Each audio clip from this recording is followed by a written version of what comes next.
So we'll go ahead and get started with the last event of the day. It's our faculty panel. This is your chance to ask any of those questions you didn't quite have time to ask during maybe some of the individual presentations that you heard, or if there's questions about happiness, freedom, that just didn't come up in any of the lectures that you heard today, things that you've been wondering about and like to get their take on.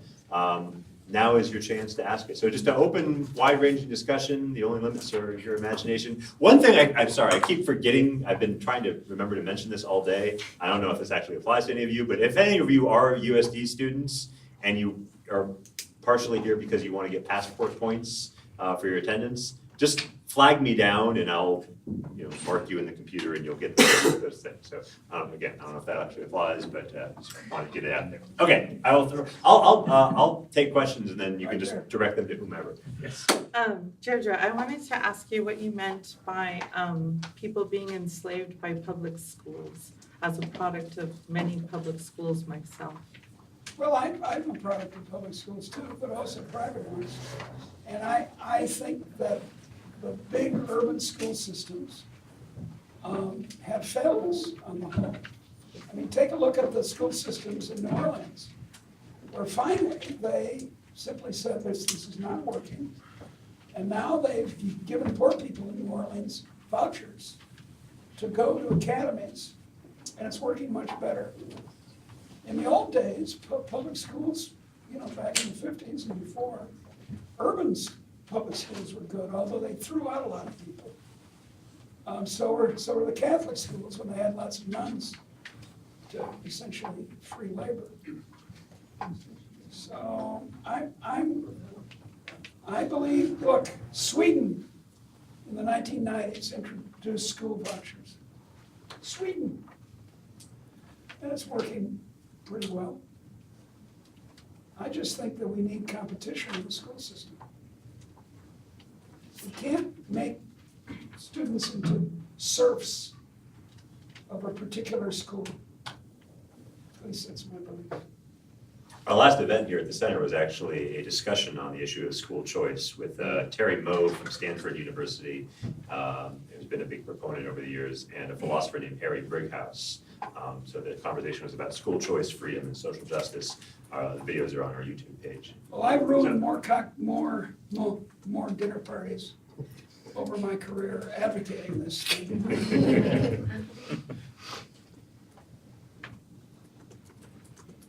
So lifestyle infrastructure, I think, is very interesting. I really, that resonated with me. And it seems like, one of the issues that we deal with in society is poverty. We have a lot of the students, I teach in a public school, by the way, and I'm with you on the competition. I think we do need that. I think it's a wake-up call. But at the same time, we have lots of kids, and I don't know the actual numbers, but many kids that are, they qualify for free and reduced lunch and so on. Is there something about our infrastructure that is promoting or like, why do we have that? I am in many ways, I feel a libertarian impulse, but in other ways, I feel like we've got to figure out a way to take care of the poorest among us.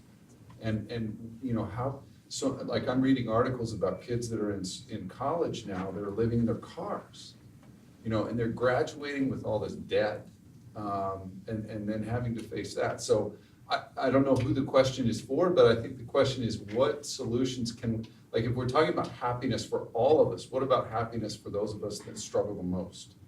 And how, what insights can we get? I view myself as a Christian libertarian or a bleeding heart libertarian, so I'm with you. Okay. Help the poor. Matt has actually, I think, written some cool stuff on the idea of like a basic income guarantee, if I recall. I'm resistant to the idea because, the idea is that everybody gets just a certain floor income, just guaranteed, and there's no means testing or any of the intrusive stuff. but it ensures that everybody has a certain minimum income. And I have this instinct that like we should be making our own living, you know, and you still would. But there's one example that I'm increasingly thinking maybe this would be a good idea, especially given how badly our current system is working. Was it the Cherokee Reservation around the border of North Carolina and Tennessee? Through the casinos, actually, they raised a bunch of money and they started just distributing checks equally to all the families in the reservation. And apparently what they found was transformative in the effect it had on these families and with children in the schools. Disciplinary problems in the schools apparently went way down.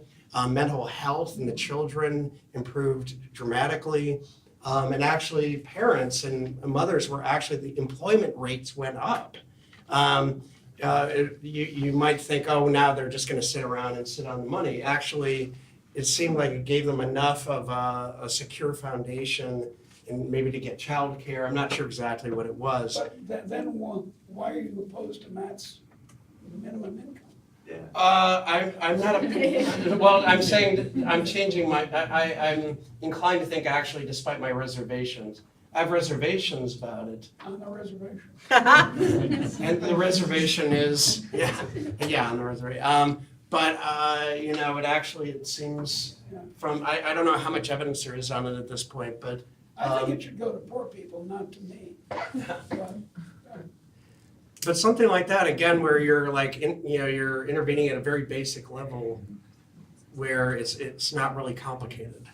My own view, and I'd be curious to get Derek's thought on this, but my own view is that if you're thinking about economic freedom and its importance to human well-being, society, all the things we care about, that income redistribution is much less of a threat to economic freedom and all the goods that it begets than regulation. That what the United States does really wrong is overregulation.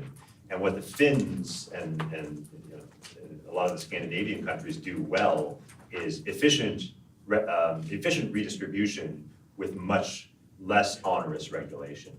So I think we could afford a basic income guarantee that gets the poor what they need, which is to not be poor, right? To have some money that they can spend without trying to control and micromanage their lives.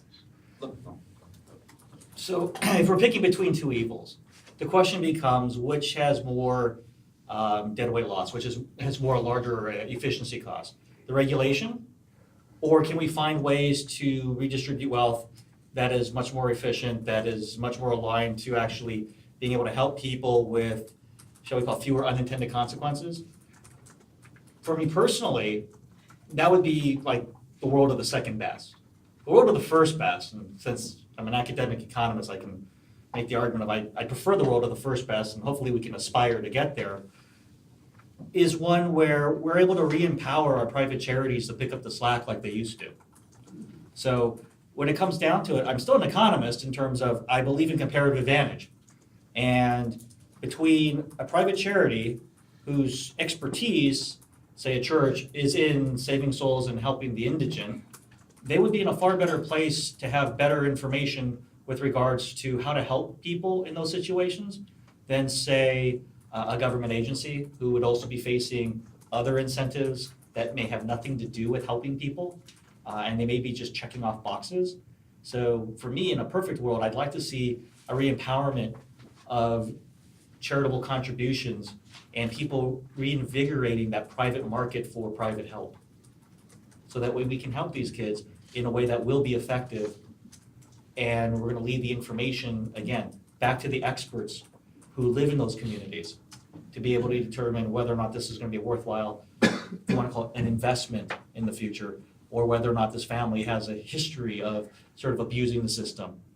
And maybe in having that case where tough love might make more sense. But allowing somebody with better knowledge than me or government or bureaucrat to be able to make that on the ground decision would be, again, preferable. I want to add to, I think, more to Derek's position and be a little bit more polemical against my friends Deirdre and Matt, with Dan wisely staying or stepping back in this conversation. I'm deeply skeptical about the UBI. I'm deeply skeptical that, so let me back up. Universal basic income. What's that? Universal basic income. The first point I want to make actually is that we already know something about how to deal with poverty. That's exactly what Deirdre was talking about. Yeah. Right? The answer to the question of how to end poverty is let to the machinery of liberalism loose. I agree. Let people innovate, let people reduce costs, let people find ways to create value. That's the only answer. Everything else is shifting deck chairs around on the Titanic. So that said, I mean, that's not a panacea, as you point out, there are still people who are suffering. The level of suffering is much less. The level of suffering is receding rapidly, but there are people in the world who are in our neighborhoods who are in dire straits. And I'm sympathetic with Derek's suggestion there that private institutions of assistance are much more capable of assessing and dealing with those problems in ways that are responsive both to the need for people to be responsible for their own lives and for avoiding waste and rent seeking and stuff like that. My reservations about the UBI about the universal basic income are multiple. One is, I'm not sure whether the kinds of results that Dan was mentioning on the Cherokee Nation, I'm not sure whether those scale, number one. Number two, I think one issue came up really quickly, right? Matt said, yeah, no means testing, and Deirdre instantly said, no, we gotta have means testing, right? And I'm with Deirdre. The day that David and Charles Koch get universal basic income checks is the day that program ends, right? But as soon as we say that we're going to means test, what do we have? We have what we're looking at in Washington today, right? We have the idiots in Congress who have to figure out a policy as to how to means test. I think, do you trust these people? No. They can't find their way out of a paper bag, right? Those are the people who would have to come up with a UBI policy. It's not smart people like Deirdre and Dan and Derek and Matt that would be figuring it out. It's the idiots in Congress, right? This is the problem that public choice economists point to, that the incentives of the system to derive it are not those who really care about the poor are driving. It's going to be political considerations that drive it. So I'm not sure about scaling. I'm not sure about the incentives that would just descend on a world in which all of a sudden we're going to be distributing massive amounts of money. But if you think that can go on in a political climate and not have the conversation changed and derailed in 19 ways from Sunday, I think you haven't been paying attention. So I'm very, and the last thing is, the other question is, what happens to existing forms of aid to the poor, right? What are the chances of those who fight, say, about eliminating Social Security, right? Which is an unproductive way of providing for old age pensions. It's untouchable, right? You can't get rid of Social Security. We can't get rid of Social Security. Fine, let's take on the morass of hundreds of institutions of welfare in order to make all of them go away, make the bureaucracies with them go away, and have a new system of welfare. How's that gonna go? In the real world, it's gonna be a disaster. So for both sort of moral reasons, the kinds of both incentives and issues of moral responsibility that Derek was talking about, and then institutional reasons. I'm absolutely, with all due respect to my friend Matt, I think he's nuts on the UBI. So I can say that because I love Matt, and he probably thinks I'm nuts, and that's life. I'm gonna go to a question. Actually, I wanted to make a little bit of a comment on the dialogue that was going on up there. It's an interesting position to take. People come out and they take very strong positions right off the bat. I have such difficulty doing that because, for example, in Arab human development studies, they discovered that Arab socialism tended to allow some countries to develop more rapidly in terms of economic development initially, because they had policies in place that helped health and education be part of the foundation of those societies. I can't imagine a free society that aspires to high levels of virtue if people are malnourished or if people are in very ill health. So I see that bit of empirical evidence that I have to deal with. And then I see something like a program in Brazil like Bolsa Familia, where people are trying to implement this policy by giving people small stipends to enroll their kids in school or to get vaccinations, which are probably really good things for health and the basic levels of literacy within a society. that can get people up to the level of being able to understand something like the Nicomachean and ethics, or to be able to understand kind of moral obligations to one another and things along these lines. But I am fearful, on the other hand, about bureaucracy expanding to the point of trying to describe what virtues are so much, so like you're kind of a country like China, trying to create a personality profile on people based upon what the government believes is the best possible algorithm for a virtuous, good citizen, affecting everything from their dating life to their ability to get a loan or anything along these lines, et cetera, with many major political concerns. So I guess we get in a problematic position where if we want to be humane and actually have a virtuous society where people are bright and so on and so forth, we have to make sure that the bottom isn't completely abysmal. But at the same time, we have the risk at the other end that the bureaucracy can grow so much that we have complete ineptitude taking over, or greed or something along those lines. But if 98% of us are not bad, we're empathetic human beings, we're not sociopaths, et cetera, I think we're smart enough as a kind of a bunch of many individual actors, as citizens and so on and so forth, to begin to try to architect a culture that promotes freedom as well as tries to address some problems. Now, we won't be perfect, we have scarce resources, so I just wanted to add that. That was Well, my- but, you know, the danger in your proposal is that we focus on equality before we focus on economic growth. And as you said, economic growth is the best welfare program there's ever been. In Brazil and in South Africa, the two countries that I know, I actually know South Africa much better than Brazil. I don't even speak the language in Brazil, but in South Africa and Brazil, there is this old-fashioned 1950s, 60s development economics talk about raising up the poor, and they never do it because they're growing at 1 or 2% a year max. Whereas what they should be doing is what the Indians and the Chinese are doing, which is letting it rip. You let it rip, that solves an awful lot of social problems. I do want to emphasize just, so on the issue of economic growth, I mean, I completely agree with Mark. I think everybody in this panel, really, Mark voiced the idea, but that economic growth is history's most successful anti-poverty program, right? You go back to the year 1800, all the redistribution in the world with the amount of wealth you had in existence in 1800 wouldn't have gotten us anywhere near to the kind of relief of poverty that we've achieved through economic growth. So whatever poverty relief measures we institute on top of economic growth are just that, they're on top of this underlying phenomenon of economic growth, and they need to be such as to not threaten to undermine that phenomenon of economic growth. And then it gets really complicated, right? So then the question is, I mean, do we do nothing? Do we leave it all to private charity?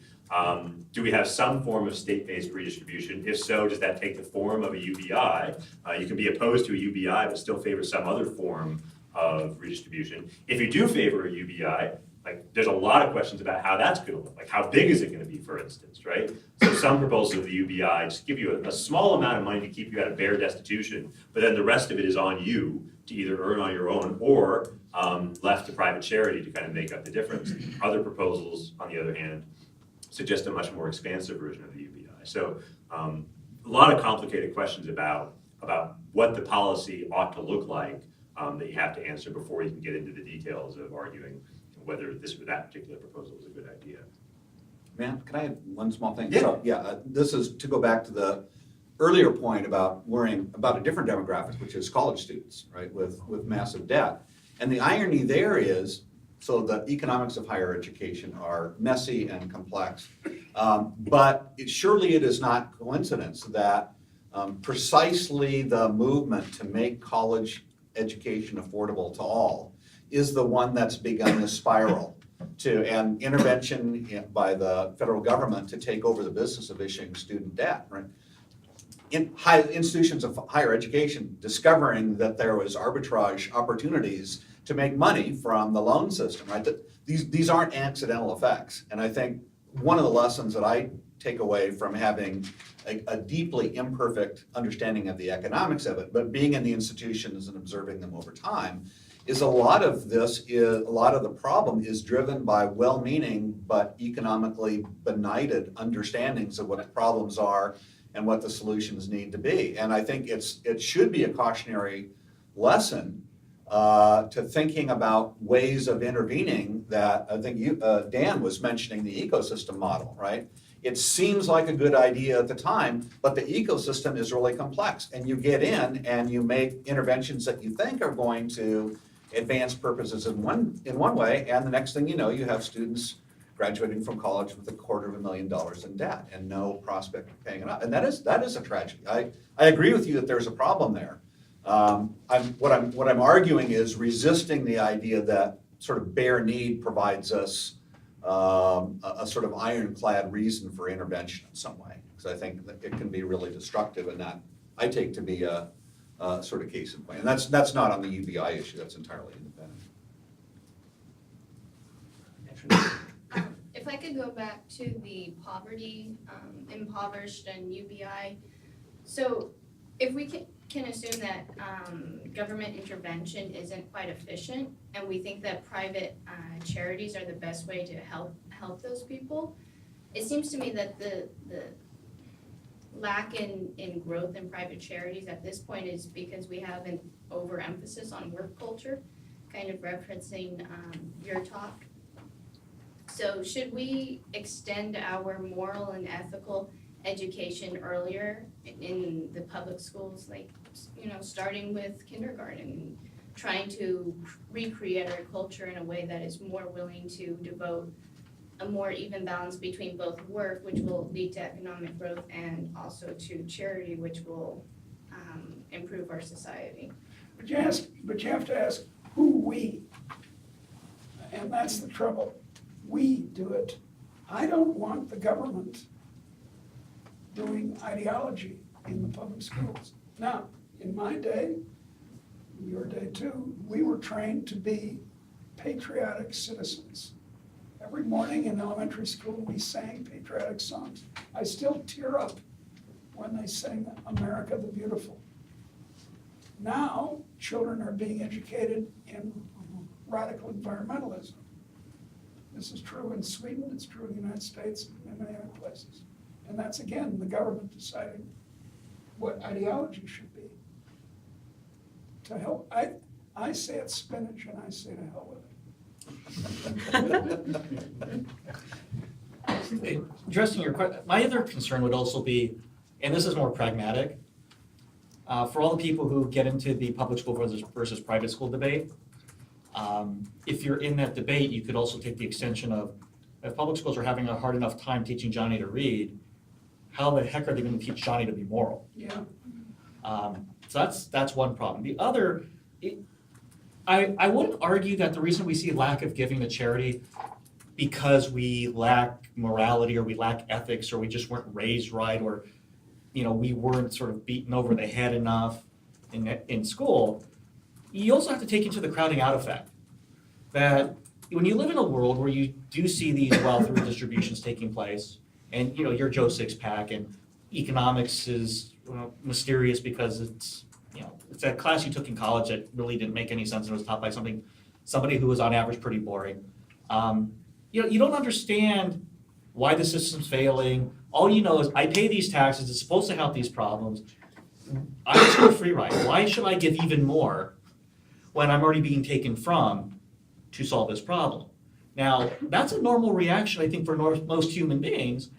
And to a certain extent, what I am asking for people to do is sort of be better than that and continue to give. But if we were able to reduce those government programs, being able to put that money back into your pocket, so that way you don't have that, envy, that anger, that angst on, oh, damn it, I'm already given to that. Then you probably would.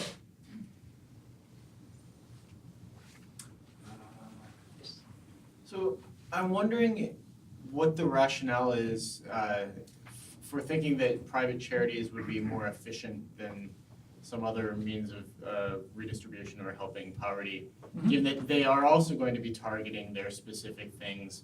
And especially because they're not going to be responsive, they're responsive to what donors think is important, right? Which is more likely to be a surface level, highly visible thing than the actual core problem.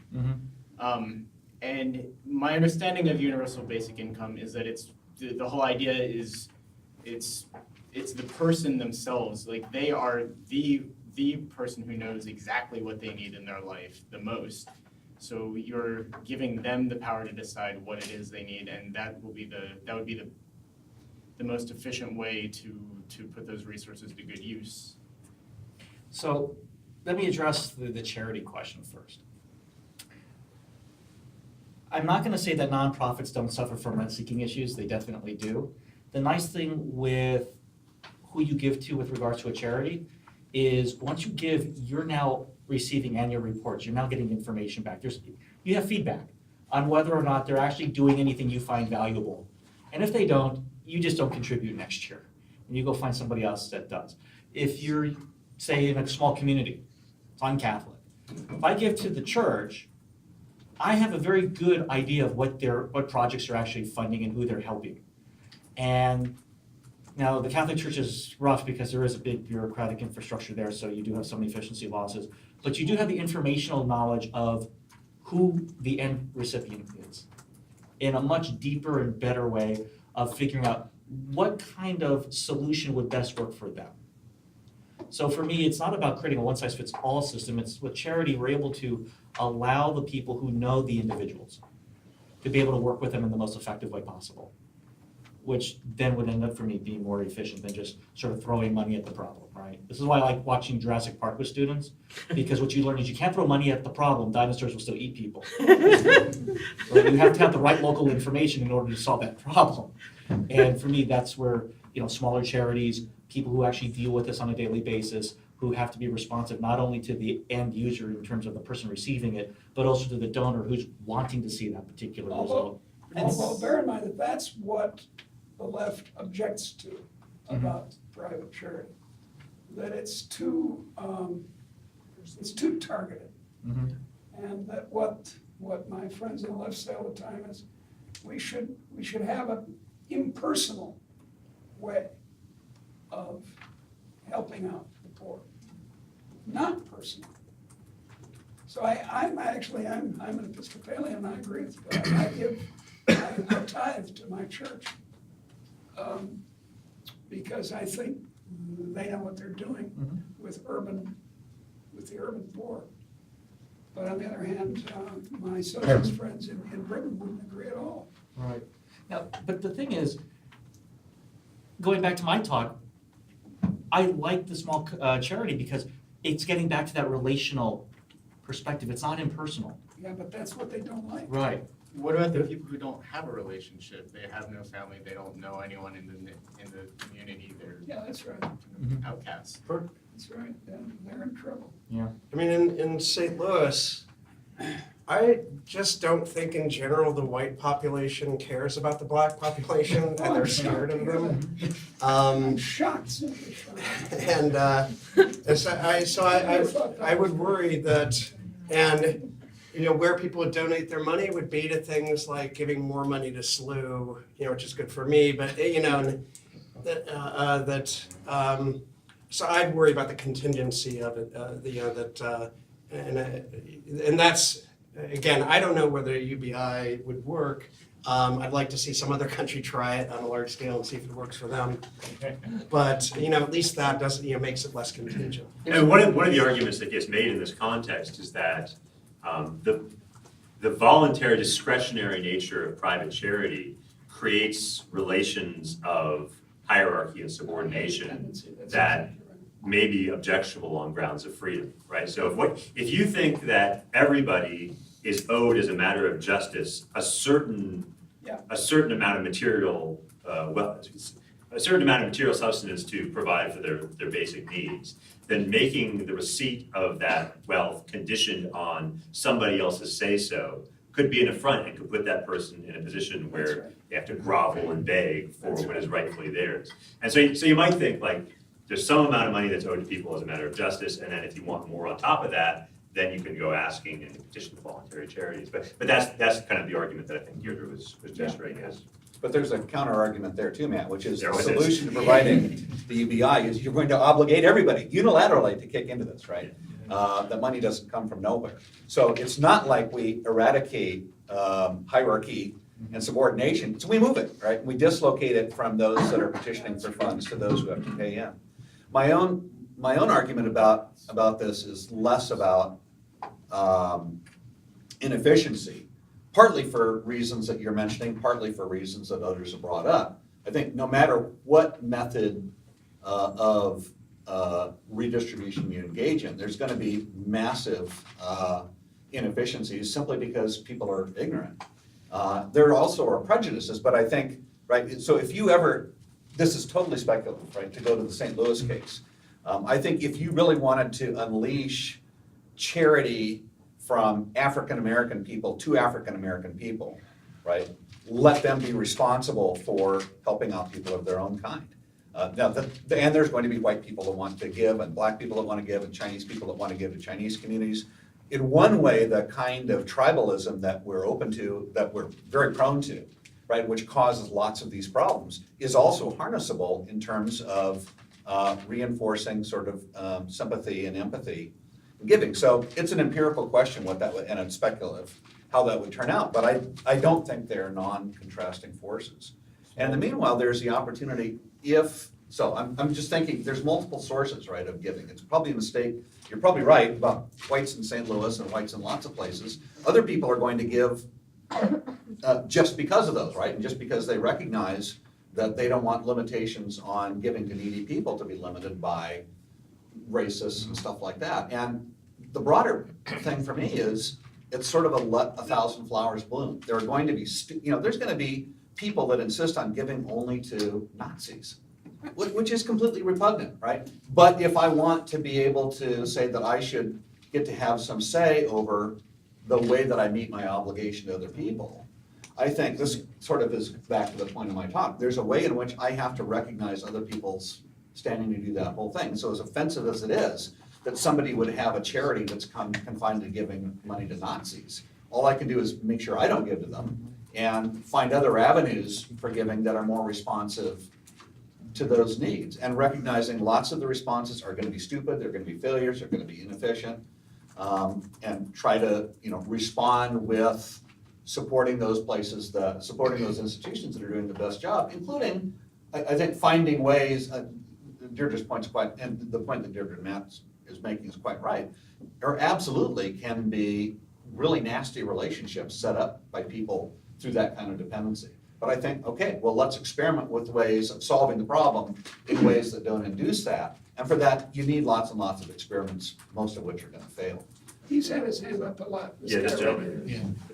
Oh, so I just want, I've more of an observation that may lead to a question, but like, there's this common denominator of the government as if it's this large faceless thing that's just hovers above us that does not take our input into, so it's like spoken as if it's this thing that can't change. I mean, it's, yes, you could argue that it's inefficient, there's a lot of bureaucracy, but like the things that Derek was talking about with bettering business relationships, how come that can't translate into working to improve systems of the government, which may have better infrastructure to, instead of charities, which have overheads and stuff like that. So like, instead of kind of going off this common denominator of the government is inefficient, the bureaucracy is slow, which to me seems, it's accurate to some way, but it's also self-serving. Why can't you use those same building relationships within a business to improve a business?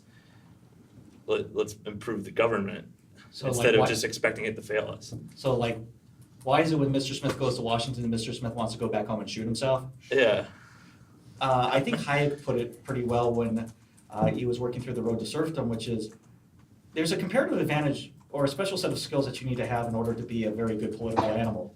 And those set of skills aren't normally conducive for also being a good human being.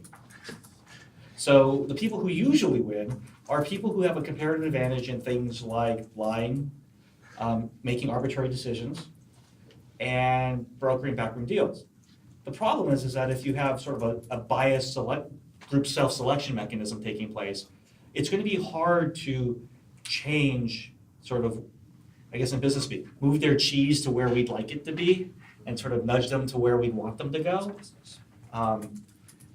The other problem too we have is, if we have with voting, we have problems with voter information, right? So whether you believe in rational ignorance, that it just doesn't make sense for us to know, or if you're Brian Kaplan and you believe in rational irrationality, that it's just rational for people to believe in like crazy stuff, voters just aren't very well versed with what the problems are. And since they're the ones sort of, back in the day, punching their Chad, you have this sort of imperfect informational system putting in people who have problematic skill set and elected by people who aren't quite sure what the problems are. And then we're asking them, in sort of an idealistic way, can you guys make the world a better place? Now, look, there are countries in which the government works very well. Mhm. New Zealand, Denmark, Sweden. I would be willing to give, if I were a citizen of those places, I'd be willing to give those governments even more money. But most world governments and many governments in the United States, I come from Chicago after all, are corrupt and stupid in exactly the way you're talking about. And I did a calculation. Look, there are about 160 or 170 ranked countries in terms of the effectiveness and honesty of their government. You take the top 30, Spain is the cutoff, and the United States is in there, although Illinois would be a little lower. Anyway, there they are. Top 30 now. It's 13% of the world's population. That says that 87% of the world's population is governed by governments that everyone agrees are completely incompetent and completely dishonest. A band of robbers into whose clutches we have fallen. And those are not the people you want to give more power to run stuff. But I don't know, it just seems like if we're acknowledging the problem of it, but then pushing it aside and being like, we're just gonna concentrate on charity and boosting charity. Or when it's just like, No, we're gonna concentrate on economic growth. okay. That's the key. I guess I'm perpetually kind of in the middle here, but so Yeah. So I guess a partisan thing I could say is one of the reasons our government is so dysfunctional is our mania, is that we're so suspicious of it, we're so distrusting of it, except for certain things like the police, the military, and actually, my father worked for NASA for part of his career. I don't know how much of the government it is. There are many pockets of the government where there are a lot of really smart, really dedicated, honest people. They're not milking the system in general. So it's not 100% bad. And one thing that can happen is if lawmakers get so paranoid about even a dollar getting wasted, you can create a lot of red tape and extra unnecessary regulation. And I feel like a lot of what you see is insane paperwork just to make sure no money, goes to somebody who doesn't deserve it. Because heaven, it's the end of the world if somebody, gets a welfare payment they don't deserve. So over suspicion of the government, in my view, can actually contribute to making the government worse. Yeah, I think one of the economists could probably speak to this better than I, but my understanding is that there's a pretty wide literature on the role of social trust and its role both in facilitating the kind of market economy systems that we like and good governance. So when you don't have social trust, sort of everything works poorly. Markets work poorly, governments work poorly. So things that you can do that facilitate social trust. That's very important. because it seems to me that we spend a lot of time thinking about institutions and little tricks to make the government better or make corporations better, little things we can do. When actually what we need is ethical change. I don't mean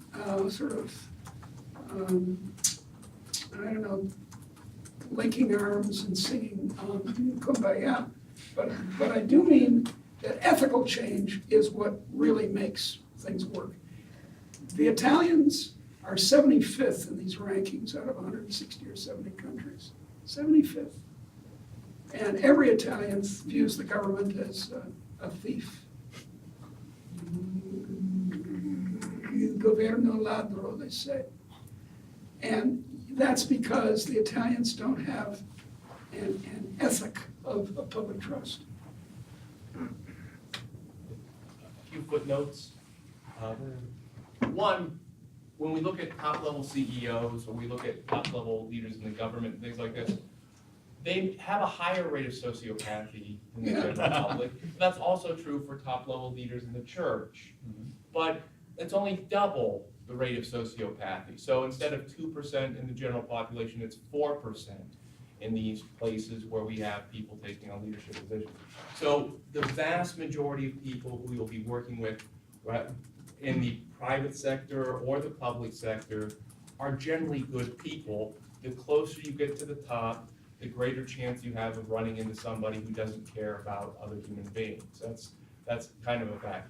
Another small little footnote to our earlier discussion, the problem of looking for African Americans to actually support their own, themselves on their own simply, is that they have 1/8 to 1/20th of the wealth holdings that we presently have overall. And if you look at the history of how wealth was generated in this country, and Deirdre will probably know a little bit more of this than I do, but indigo, cotton, tobacco, and the industrialization of the Northeast are very strongly integrated. And so we have this history of slave labor within our system. And any discussion about human freedom, human dignity, a culture of commerce and respect and all these things has to deal with this in some way in a serious manner. I don't think that's right. That's the wonderful, eloquent, and uplifting argument of Lincoln's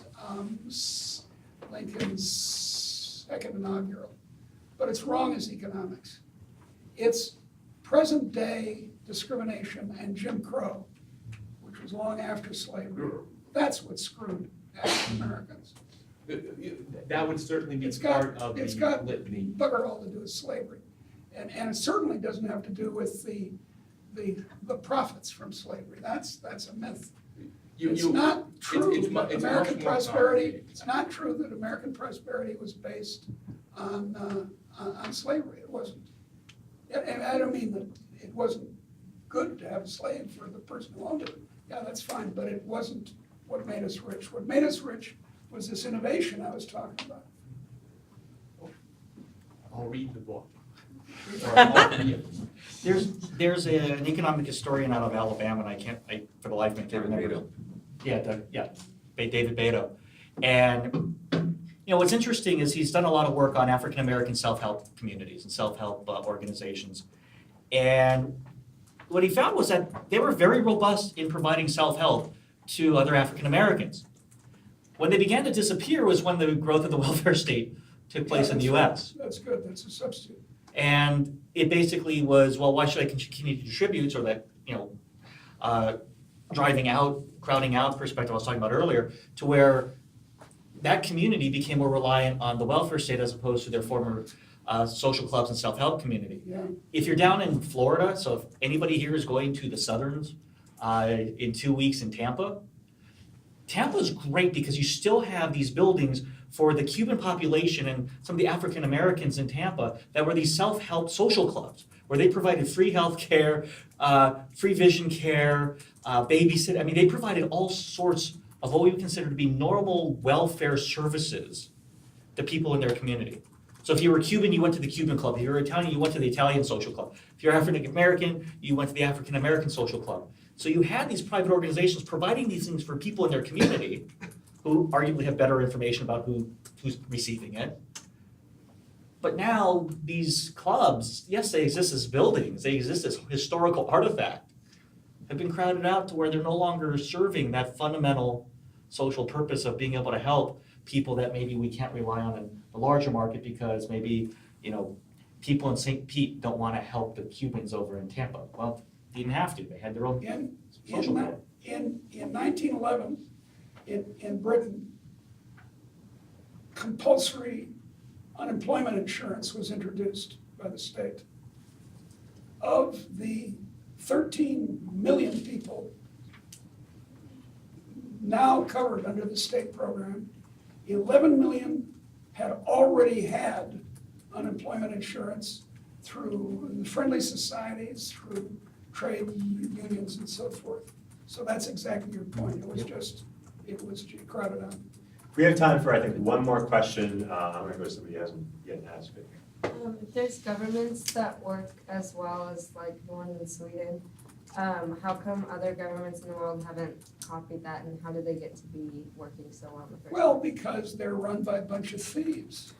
I mean, if you were a thief, would you want to say, oh, well, I'd better reform and be a good person? And I don't know why tyrants want to be tyrants. I've never understood it. Why people don't want to be the Nelson Mandela or the George Washington of their country and prefer to be the Robert Mugabe or the Vladimir Putin of their country. I just don't get it. But these are model governments. Minnesota is much better run than Illinois. Bunch of Swedes and Norwegians. I want to bring up, I think, a broader issue that the question really raises, which is this assumption that somehow institutions are portable and transferable. So Bill Easterly has this really good book on the tyranny of experts and the forgotten rights of the poor.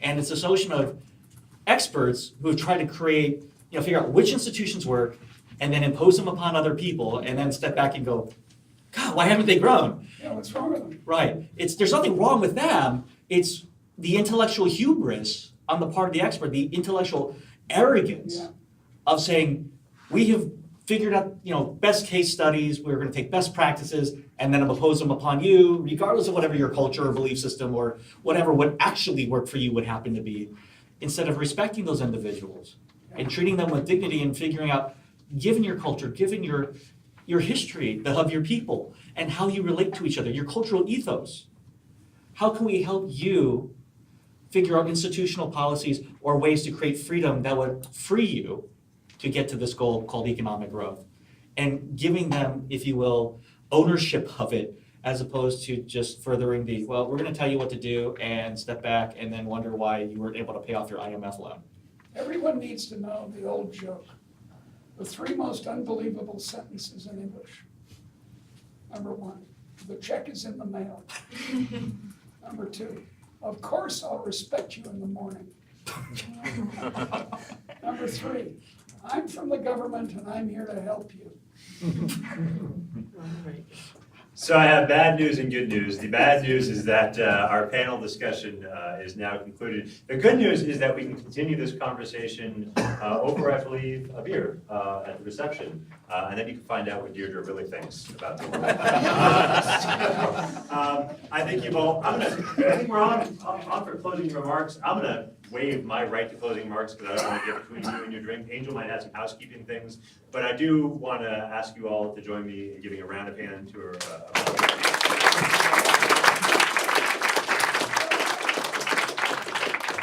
As the oldest person here, let's hear it for Matt.